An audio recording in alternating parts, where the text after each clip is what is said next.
kami sa may Grand Bazaar. Grabe, so ang dami-daming tao, guys. Ayan, dito pa lang to sa entrance, oh, meron na doon. Bakanan. Wala. Ang dami dito, meron dito sa kaliwa. Grabe, super. Sa lahat ng pinuntahan, ito ang nakita kong napaka-laking bazaar. Malaki na, daming tao. Lahat nandito.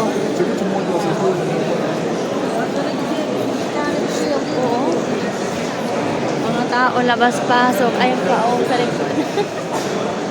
MG. Ito na talaga ang puntahan kong napaka. Kahit dami. Parang hindi mo maisip kung bibili ka dito.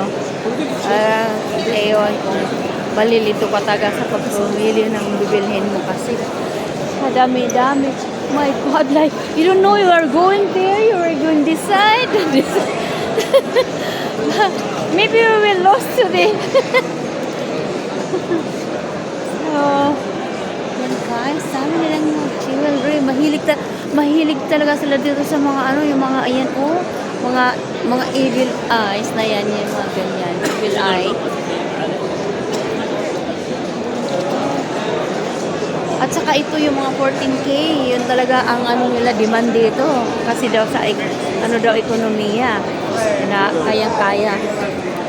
At saka kung gusto mo naman ng ano, ng malaking K24. Wala silang masyadong ano dito ng 18. Kanila 14 at saka 24. The best nila, oh. Tindahan nila puro mga ano, mga evil eye, guys.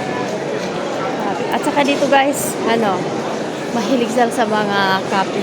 First copy.